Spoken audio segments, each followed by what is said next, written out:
Satani afite amayeri menshi akoresha agusha abana b'Imana cyangwa se agusha abakirisitu. Ni kenshi cyane usanga abantu basenga ariko rimwe na rimwe ukabona baguye, ukabona basubiye inyuma mu gusenga, ukabona gusenga ntacyo bitayeho kandi ari ibintu bahoraga bazirikana mu buzima bwabo. Buriya muri ubu buzima mujye mumenya ko igihe musenga muri abanzi ba Satani, igihe musenga Satani abanga. Niyo mpamvu ashaka amayeri yose akoresha kugira ngo abagushe, abake Imana.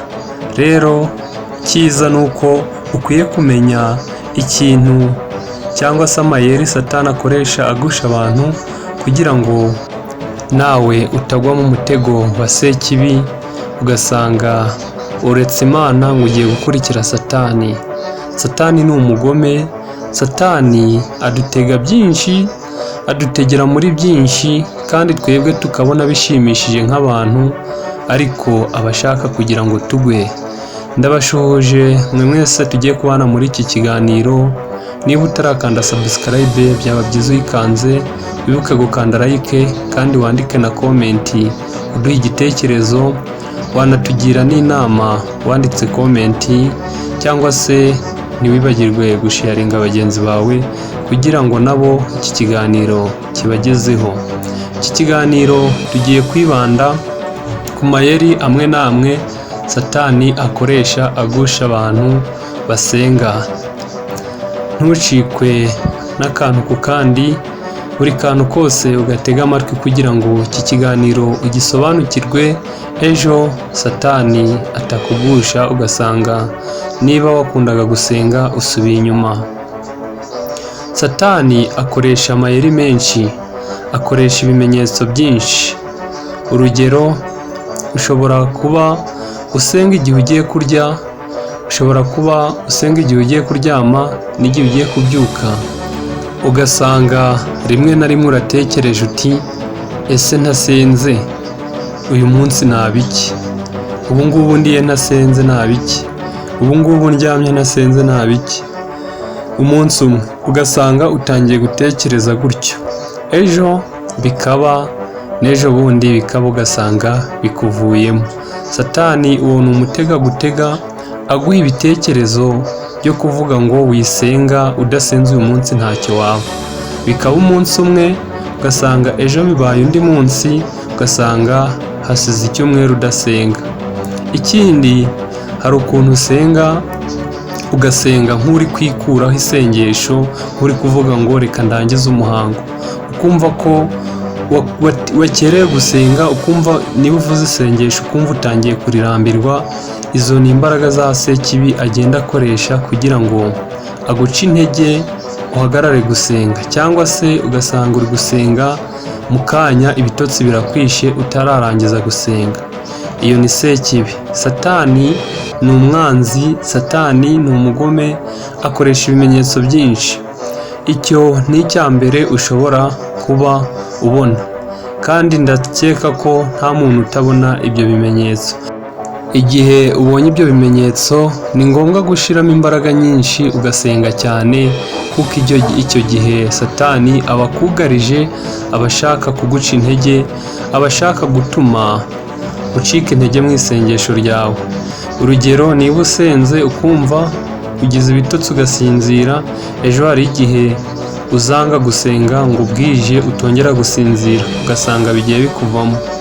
Icyo cyari icya mbere. Icya kabiri, Satani adutegera mu butunzi.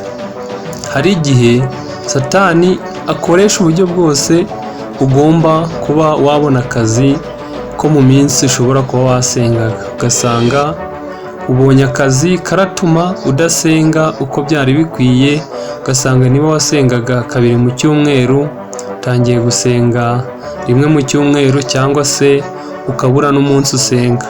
Cyangwa se Satani akadutegera ku by'isi, umuntu akabona ikintu cyiza akagikurikira yibwira ko nyine abonye ubukungu, kandi icyo gihe Satani aba amutegera mu by'isi, ariko abantu ntabwo tubyiyumvisha.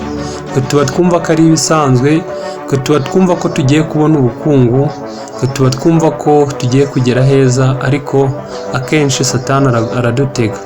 Igihe uzaba ukunda gusenga cyane, ubona usenga cyane, nyuma ukabona ikintu kiraje kizatuma udasenga nk'uko wasengaga, uzamenye ko icyo gihe Satani ari kugutega imitego. Satani rero ni umunyamayeri, akoresha amayeri menshi. Niyo mpamvu ayo mayeri twagakwiye kuyamenya kugira ngo tugende tuyirinda, tudacika intege mu isengesho ryacu, dukomeze dutakambira Imana, dukomeze twumve ko Imana dukwiye kuyisenga igihe cyose. Hari igihe tugera tukumva turifuje, tukumva tugize irari ry'ibintu runaka, urugero nk'ubusambanyi cyangwa se ibindi bintu. Icyo gihe Satani niwe ubidushoramo. Ukabona umuntu ukumva uramwifuje, utangiye kumwifuza, udatangiye gutekereza kure, uti se wenda yaba turyamanye cyangwa se yaba dukoze ibindi bintu runaka. Icyo gihe ugomba gusenga cyane, kuko Satani aba ashaka aho yahera ngo agutege, aguture muri icyo cyaha cy'ubusambanyi, usange arakugushije. Ni byiza ko igihe utangiye kubona ikimenyetso cyose gishaka kugukururira ibyo bintu, wagakwiye gusenga cyane kugira ngo Imana ikomeze ikurindishe imbaraga zayo, kugira ngo utabasha gucika intege ugasanga uguye mu cyaha. Satani rero ayo mayeri y'ubusambanyi arayakoresha, ayo mayeri yo gukururwa n'iby'isi, tukumva ko twibeshye guhitamo gusenga cyane kurusha kuba twakorera iby'isi, ugasanga ducitse intege, tugiye mu by'isi, ibyo gusenga tukabivamo.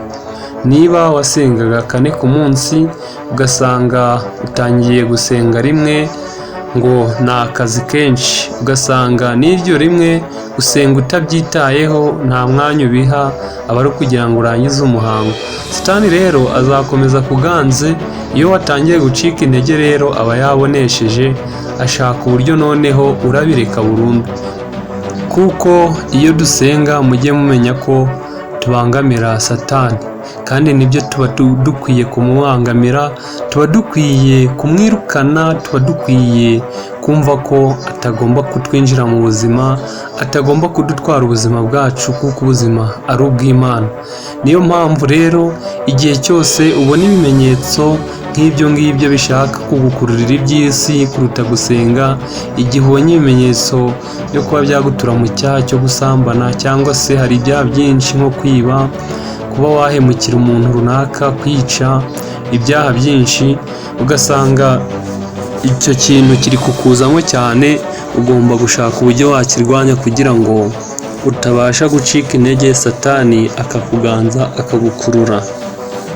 Icyo ni ikindi Satani adutegera kuri izi mbuga nkoranyambaga, ugasanga turi kwirirwa tureba ibintu bidafite umumaro. Imbuga nkoranyambaga zibaho ibintu byinshi, zibaho ibifite agaciro, zibaho ibidafite agaciro, zibaho ijambo ry'Imana, zibaho n'ibintu birangaza cyane, ibyakuyobya, ibyagushuka, ibyakujyana mu murongo mwiza, mbese habaho ibintu byinshi bitandukanye. Rero niba wasomaga ijambo ry'Imana, ugatangira gukoresha ibikoresho nk'ibyo ngibyo bya interinete, usanga bigukururira akenshi kureba ibintu bidafite umumaro. Ugasanga niba wari ugiye gusoma nka Bibiliya, cyangwa se wari ugiye gusenga, ugasanga Satani arakubwiye ngo urasenga mu kanya, wirebera videwo zo kuri YouTube runaka, bikarangira ugiye kuri YouTube urebye videwo z'urukozasoni, urebye videwo zirimo ibibi gusa, kandi uko uzireba niko ukomeza kuryoherwa, kumva ko ari byiza, ugakomeza ukareba n'ibindi, ugasanga bigutwaye umwanya munini, ugasanga gusenga birangiye udasenze, kandi ubwo uratekereje ngo nzabikora ejo, n'ubundi igihe cyagiye. Icyo gihe Satani aba yagutegesheje interinete, cyangwa se izo mbuga nkoranyambaga zigenda zikurangaza, ugasanga uhugiye mu macatingi, chatting uyirirwaho ukayiraraho. Niba ukundaga gusenga ugasanga umwanya munini uhariye chatting, uhariye kureba ayo mavideo y'urukozasoni, uhariye kureba n'ibindi bidafite umumaro, ugasanga Satani arakugushije. Ayo nayo ni amayeri akomeye Satani asigaye akoresha muri iki gihe. Hadutse imbuga nkoranyambaga, haje ibintu byinshi birangaza, haje ibintu bidafite gahunda n'ibifite gahunda. Gusa nubwo kuri internet haba ibirangaza, habaho n'ijambo ry'Imana, habaho n'ibindi byose byagufasha mu gusenga n'ibindi byinshi byagufasha mu buzima bwawe. Ariko twebwe icyo twitaho, kubera Satani abatugusha, ni ukureba bya bindi bidafite umumaro, kandi twagakwiye nibura kuba twareba nk'ijambo ry'Imana, cyangwa se twareba n'ibindi byose byadufasha kwihuza n'Imana tugasenga. Rero ayo nayo ni amayeri Satani akoresha agusha abana b'Imana. Ni byiza rero ko igihe cyose ubona ibyo bimenyetso, igihe cyose ubona bitangiye kukubaho, gerageza usenge cyane, gerageza usenge urwanya Satani, umurwanya, umwirukana mu buzima bwawe, kugira ngo Imana ikomeze guha imbaraga. Satani yanga abantu basenga, arabanga cyane ku buryo iyo usenze aba yumva rwose umubangamiye, aba yumva agomba gushaka uburyo yakugusha. Rimwe na rimwe hari n'igihe dusenga ugasanga turangije gusenga twumva ko twafashijwe rwose, ariko twamara gusohoka hanze cyangwa se tuvuye aho dusengera, ugasanga Satani ahise adutega imitego cyangwa se atuyobya iryo jambo ry'Imana twari twumvishe, ugasanga turitesheje agaciro, ntabwo tukirizirikana.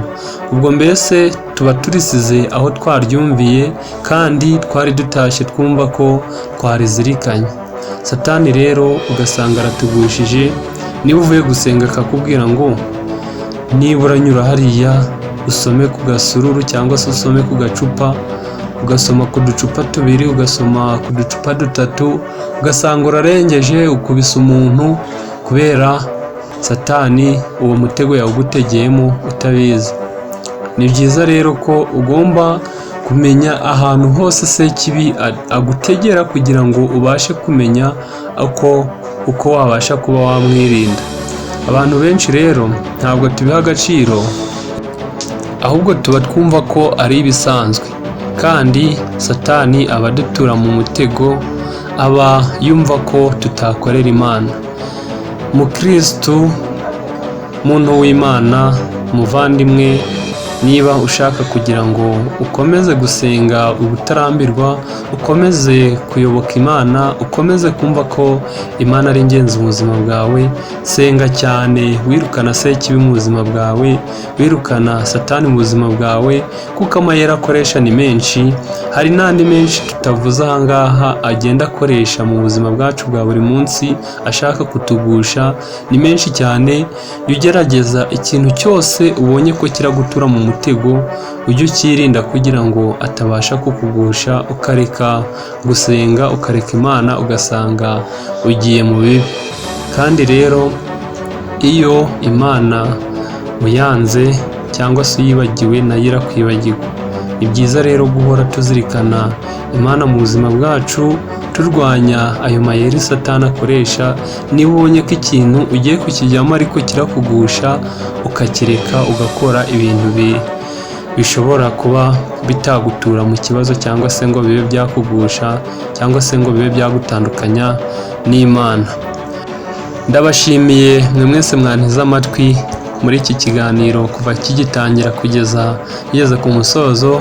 Ni iby'agaciro gakomeye cyane, ni iby'ingenzi. Gusa ntiwibagirwe gukanda subscribe, gukanda like, wandike na comment, uduhe igitekerezo utubwira icyo twakongeramo, kandi ntiwibagirwe gukora share kuri bagenzi bawe kugira ngo nabo ibi biganiro bibagereho. Ni iby'agaciro rero. Yewe na Jean Ndora pe, iyi ni Marembo TV ibagezaho ibiganiro bibubaka kandi bibafasha mu buzima bwanyu bwa buri munsi. Ntuzacikwe n'ikiganiro kiganiro cy'ubutaha, mujye mukurikira ibiganiro byanjye kandi mumpa n'ibitekerezo byamfasha kugira ngo ngire icyo nongera cy'ingirakamaro cyabafasha mu buzima bwa buri munsi. Ndabakunda, mukomeze kugira ibihe byiza. Bye bye.